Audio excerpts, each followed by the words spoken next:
আফগানিস্তানের উত্তরাঞ্চলীয় শহর মাজারি শরীফে ভয়াবহ ভূমিকম্পে বহু হতাহতের ঘটনা ঘটেছে। স্থানীয় সময় রবিবার দিবাগত রাত 1টার দিকে আঘাত হানা শক্তিশালী ভূমিকম্পটি ছিল 6.3 মাত্রার। হতাহতের সংখ্যা আরও বাড়তে পারে বলে আশঙ্কা করছে কর্তৃপক্ষ। স্থানীয় বাসিন্দা হুমায়ুন জান বলেন, তার পরিবারের একজন ধ্বংসস্তূপের নিচে চাপা পড়ে মারা গেছেন। আমি আমার ভাইয়ের স্ত্রী সহ পরিবারের অন্য সবাইকে উদ্ধার করেছি, কিন্তু আমাদের একজন নিখোঁজ ছিল।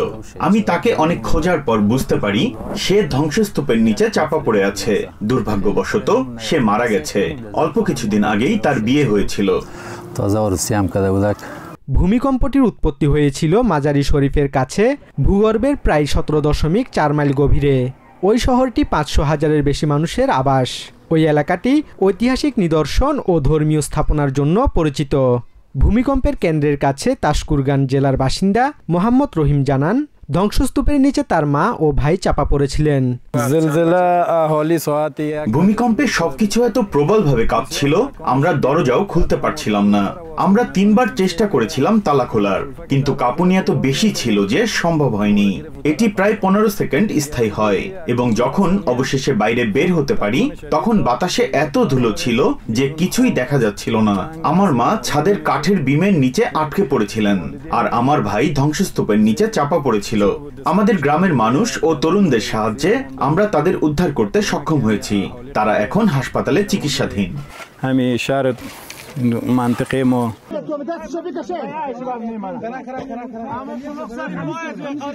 জাতিসংঘের আফগান মিশন এক সামাজিক মাধ্যমে জানিয়েছে তারা এরই মধ্যে উদ্ধার কাজে অংশ নিয়েছে। আফগান রেড ক্রিসেন্ট জানিয়েছে তাদের কর্মীরা উদ্ধার ও ত্রাণ কার্যক্রম পরিচালনা করছেন। ভয়াবহ এই ভূমিকম্পে আফগানিস্তানের অন্যতম পবিত্র স্থান ঐতিহাসিক ব্লু মস্কের একটি অংশ ক্ষতিগ্রস্ত হয়েছে। মসজিদটির বর্তমান স্থাপনা নির্মিত হয়েছিল 15 শতকে। সামাজিক মাধ্যমে ছড়িয়ে পড়া ভিডিওতে দেখা গেছে মসজিদের উঠানে ছড়িয়ে ছিটিয়ে আছে ভাঙা পাথর ও নকশা করা টাইলস, যদিও মূল স্থাপনাটি অক্ষত রয়েছে। ভূমিকম্পের রাজধানী কাবুল সহ দেশের বিভিন্ন এলাকায় বিদ্যুৎ সরবরাহ ব্যাহত হচ্ছে বলে জানিয়েছে জাতীয় বিদ্যুৎ সংস্থা দ্য আফগানিস্তান ব্রেশনা কোম্পানি। যুদ্ধবিধ্বস্ত আফগানিস্তানের তালেবান প্রশাসনের জন্য এই ভূমিকম্প আরও একটি বড় চ্যালেঞ্জ হয়ে দাঁড়িয়েছে। দেশটি অগাস্টের ভয়াবহ ভূমিকম্পে হাজারো প্রাণহানি, বৈদেশিক সাহায্যের ঘাটতি এবং প্রতিবেশী দেশগুলো থেকে শরণার্থী প্রত্যাবাসনের সংকটে ভুগছে। গাজা সিটির সুজাইয়াপাড়া এলাকা থেকে 3 ইসরায়েলি জিম্মির মরদেহ উদ্ধার করে সেগুলো হস্তান্তর করেছে হামাস। রবিবার রাতে রেড ক্রসের সহায়তায় তাদের তেল আভিভে হস্তান্তর করা হয়। উদ্ধার হওয়া 3 জনই ইসরায়েলি সেনাবাহিনীর সদস্য। গাজায় যুদ্ধবিরতি শুরুর পর থেকেই ইসরায়েলি জিম্মিদের মরদেহ হস্তান্তরে হামাস কালক্ষেপণ করছে বলে অভিযোগ করে আসছে ইসরায়েল। এই অভিযোগে চুক্তি লঙ্ঘন করেই গাজায় 2 দফা ভয়াবহ সিরিজ হামলা চালানো হয়। অন্যদিকে অভিযোগ অস্বীকার করে হামাস জানায় বেশ কিছু জিম্মির মরদেহ উপত্যকার বিভিন্ন জায়গায় ধ্বংসস্তূপের নিচে চাপা পড়ে আছে। এর মধ্যে কিছু জিম্মির মরদেহ রয়েছে ইসরায়েল নিয়ন্ত্রিত এলাকায়, যেখানে উদ্ধার অভিযান চালাতে বুলডোজার সহ অন্যান্য ভারী উদ্ধার সরঞ্জাম প্রয়োজন।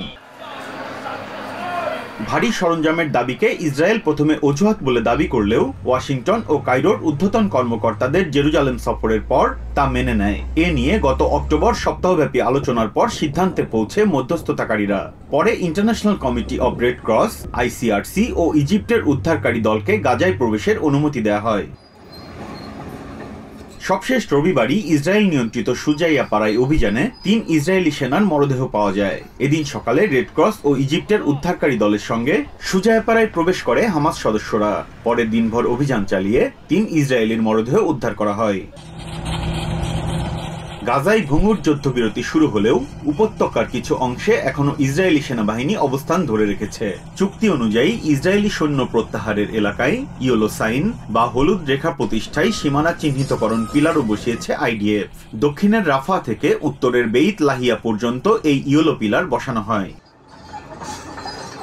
IDF চিহ্নিত ইয়েলো লাইনের ভেতরে 3 ইসরায়েলি জিম্মির মরদেহ খুঁজে পাওয়ার পর হামাসের দাবি সত্যতা প্রতিষ্ঠিত হলো। উদ্ধার হওয়া 3 সৈনিকের মধ্যে একজন উমর নিউট্রা, ইসরায়েল আমেরিকান দ্বৈত নাগরিক।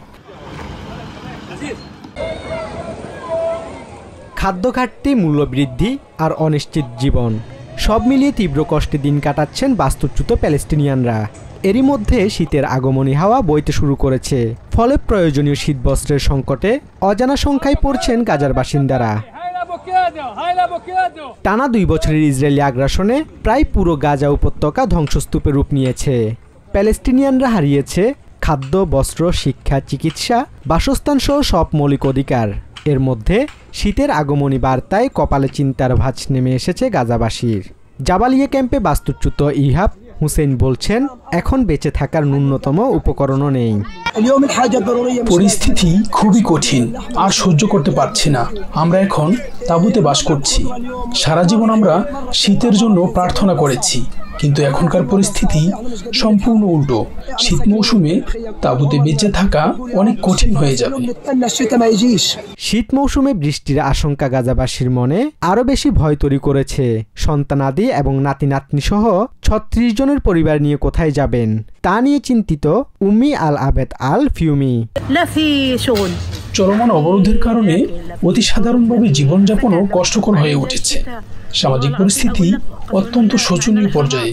আমরা যা বিক্রি করি, যা দিয়ে জীবিকা নির্বাহ করি, সেটাই খাই। সামরিকভাবে গাজার অর্থনীতি অত্যন্ত কঠিন। শীতকালীন বৃষ্টির আশঙ্কা তো রয়েছেই, পাশাপাশি দখলদার বাহিনীর অবরোধের মুখে নাজুক অর্থনৈতিক পরিস্থিতিতে স্বাভাবিক জীবনযাপনও কঠিন হয়ে পড়েছে গাজাবাসীর। ভ্রাম্যমাণ খাবার বিক্রেতা হানি কানেন বলেন, মানুষ এখন প্রতিদিনকার খাবার চাহিদাও পূরণ করতে পারছে না। কোনো কাজ নেই, খাবার নেই, বাসস্থান নেই, এমনকি খাবার পানিটুকুও নেই। সামনে শীতকাল আসছে, সর্বশক্তিমান আল্লাহর কসম করে বলছি, আমাদের কোনো কম্বল নেই, আমার একেবারে কিছুই নেই। বাড়িটি ধ্বংস হয়ে গেছে। আমরা এখানে 36 জন এখনো একই পরিস্থিতিতে আছি। সবাইকে নিয়ে কোথায় যাব, কি করব, কিছুই জানি না। খাবার, আশ্রয়, নিরাপত্তা, গাজায় সবকিছু অনিশ্চিত। জাতিসংঘ সহ আন্তর্জাতিক সংস্থাগুলোর পক্ষ থেকে গাজায় সহায়তা বাড়ানোর আহ্বান সত্ত্বেও চুক্তি অনুযায়ী নির্ধারিত পরিমাণ ত্রাণ সরবরাহের ক্ষেত্রেও বাধা দিচ্ছে ইসরায়েল। ফলে আসন্ন শীত মৌসুমে গাজায় শীতবস্ত্রের তীব্র সংকটের শঙ্কা তৈরি হয়েছে। লেবাননের দক্ষিণাঞ্চলের নাবাতিয়ে সিটিতে হাজার হাজার মানুষের অংশগ্রহণে ইসরায়েলি হামলায় নিহতদের জানাজা ও দাফন সম্পন্ন হয়েছে। নিহত 5 জন নাবাতিয়ে প্রদেশে পৃথক ইসরায়েলি হামলায় প্রাণ হারান। দাফন কাজে অংশ নিয়ে ইসরায়েলের অব্যাহত হামলার নিন্দা জানান স্থানীয়রা। এই ঘটনায় ইসরায়েল লেবাননকে বিপদের দ্বারপ্রান্তে ঠেলে দিচ্ছে বলে অভিযোগ করেন দেশটির হিজবুল্লাহ পার্লামেন্ট সদস্য আলী ফাহাদ। আমরা আবারও বলছি, লেবানন যুদ্ধবিরতির সব শর্ত পূর্ণাঙ্গভাবে মেনে চললেও ইসরায়েল তা মোটেও মানছে না। তারা একের পর এক আগ্রাসন চালিয়ে লেবাননকে বিপদের দ্বার প্রান্তে ঠেলে দিচ্ছে। জানা যায় হিজবুল্লাহ শতাধিক সামরিক সদস্য অংশগ্রহণ করেন। তারা নিহতদের সালাম ও শ্রদ্ধা নিবেদন করেন। এর আগে পৃথক ইসরায়েলি হামলায় শনিবার দক্ষিণ লেবাননের কাফর রুমান মিউনিসিপ্যালিটিতে 4 জন এবং শুক্রবার নাবাতিয়ে জেলার চৌকিনে 1 জনের মৃত্যু হয়। এদের মধ্যে মিউনিসিপ্যালিটির এক কর্মীও রয়েছেন। তবে আইডিএফ এর দাবি, নিহতদের সবাই হিজবুল্লাহ সদস্য। এই ঘটনার পর যে কোনো ইসরায়েলি হামলার জবাব দিতে সেনাবাহিনীকে নির্দেশ দিয়েছেন লেবাননের প্রেসিডেন্ট জোসেফ আউন। এদিকে অব্যাহত হামলার মধ্যেই হিজবুল্লাহ পুনরায় অস্ত্র সংগ্রহের চেষ্টা করছে বলে আবারও অভিযোগ তুলেছেন ইসরায়েলের প্রধানমন্ত্রী বেঞ্জামিন নেতানিয়াহু। রবিবার মন্ত্রিসভার বৈঠকে তিনি বলেন, লেবানন হিজবুল্লাহকে নিরস্ত্র করতে ব্যর্থ হলে ইসরায়েল প্রয়োজনীয় ব্যবস্থা নেবে। গত বছরের নভেম্বর মাসে আমেরিকার মধ্যস্থতায় ইসরায়েলের সঙ্গে যুদ্ধবিরতি চুক্তি সই করে লেবানন। রাষ্ট্রীয় প্রতিশ্রুতি মেনে হিজবুল্লাহ যুদ্ধবিরতি মেনে চলা সত্ত্বেও সীমান্ত পেরিয়ে ইসরায়েলি হামলা অব্যাহত রয়েছে বলে অভিযোগ বৈরুতের। সার্বিয়ার রাজধানী বেলগ্রেডে আবারও উত্তেজনা ছড়িয়ে পড়েছে। সোমবার সকাল থেকে পার্লামেন্ট ভবনের বাইরে জড়ো হতে শুরু করে শত শত বিক্ষোভকারী। 1 বছরেরও বেশি সময় ধরে চলা এই সরকার বিরোধী আন্দোলন নতুন করে গতি পেয়েছে 1 মায়ের অনশনে। নবি সাদের রেল স্টেশনের ছাদ ধসে গত বছর নিজের সন্তানকে হারানোর ডিয়ানা হারকা রোববার থেকে অনশন করছেন। আগাম নির্বাচনের পাশাপাশি এই দুর্ঘটনার সুষ্ঠু তদন্তের দাবিতেই তার এই অনশন। আমরা শেষ পর্যন্ত যাব। আটক সব শিক্ষার্থীদের মুক্তি দিতে হবে, তাদের ছাড়তে হবে। বুচিচকে আগাম নির্বাচন ঘোষণা করতে হবে এবং অবশ্যই ছাদ ধসে প্রাণহানির এই ঘটনার তদন্ত ও দায়ীদের বিচার নিশ্চিতে যা যা করণীয় তার সবকিছুই করতে হবে। পার্লামেন্ট ভবনের সামনে হারকার অনশন কর্মসূচি পালনের খবর ছড়িয়ে পড়ার সাথে সাথে রবিবার রাতেই তার সমর্থনে সেখানে জড়ো হতে শুরু করেন বিক্ষোভকারীরা।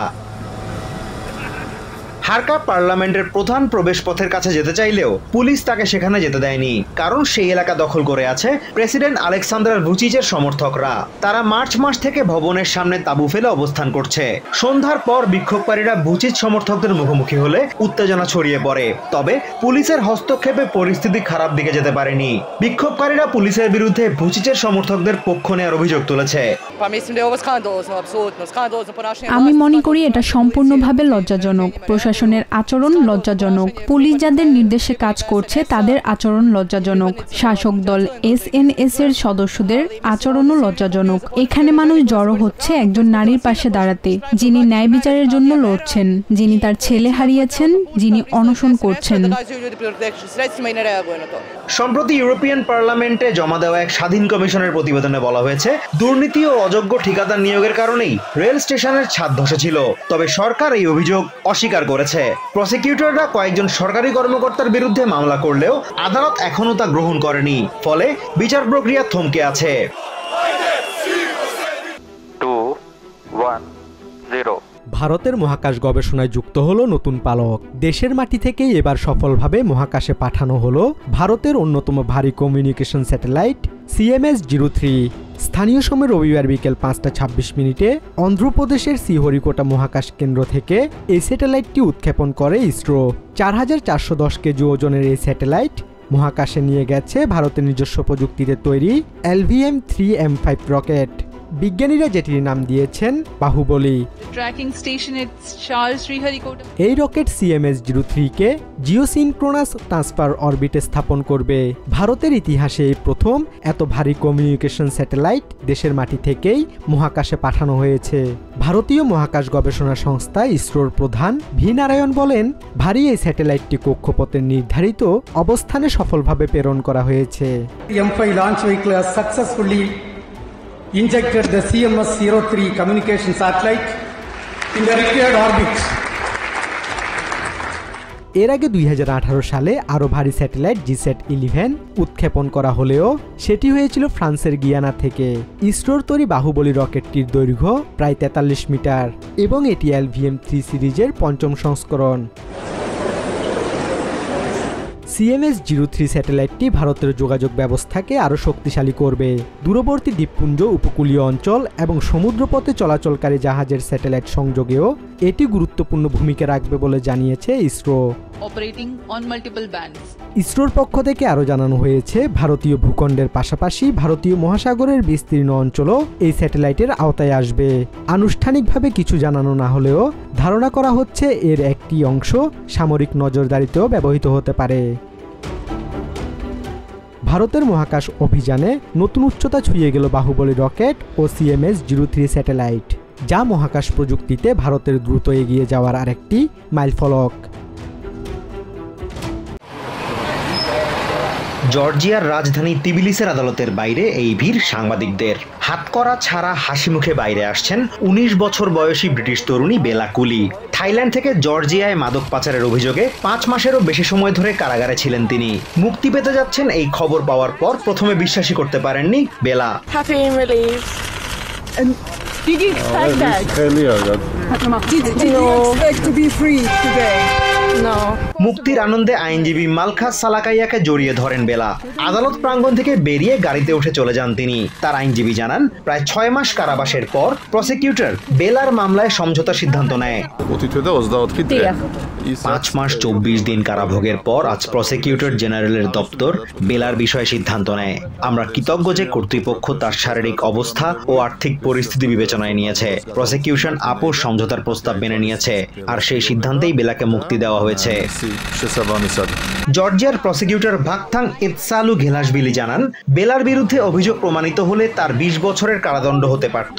প্লি ডিল বা দোষ স্বীকার করে তদন্তে সহযোগিতার শর্তে তাকে ছেড়ে দেওয়া হয়েছে বলে জানান তিনি। এই মামলায় অভিযুক্তের বিরুদ্ধে অভিযোগ প্রমাণিত হলে 15 থেকে 20 বছরের কারাদণ্ড হতে পারত। তবে তিনি অপরাধের কথা স্বীকার করেছেন, তদন্তে সহযোগিতা করেছেন এবং আপোষ সমঝোতার আবেদন করেছেন। বিষয়টি পর্যালোচনা করে আমরা তার স্বীকারোক্তি, ব্যক্তিগত অবস্থা ও বয়স বিবেচনায় নিয়েছি। ফলে সিদ্ধান্ত হয়েছে কারাগারে কাটানো 5 মাস 24 দিন তার কারাদণ্ড হিসেবে বিবেচনা করা হবে। পাশাপাশি $187,000 জরিমানাও দিতে হয়েছে তাকে। বেলাকুলির জন্ম ইংল্যান্ডের উত্তর পূর্বাঞ্চলের বিলিংহামে। থাইল্যান্ডে নিখোঁজ হওয়ার পর মে মাসে জর্জিয়ার বিমানবন্দরে ধরা পড়েন তিনি। আদালতে অভিযোগপত্রে বলা হয় তার লাগেজে পাওয়া যায় 12 কেজি গাঁজা ও 2 কেজি হাশিশ। তবে বেলা দাবি করেন থাইল্যান্ডে নির্যাতন করে জোরপূর্বক ওই মাদক বহন করতে বাধ্য করা হয়েছিল তাকে। নিউ ইয়র্ক থেকে সম্প্রচারিত TVN 24 টেলিভিশন বিশ্বজুড়ে বাঙালির কণ্ঠস্বর।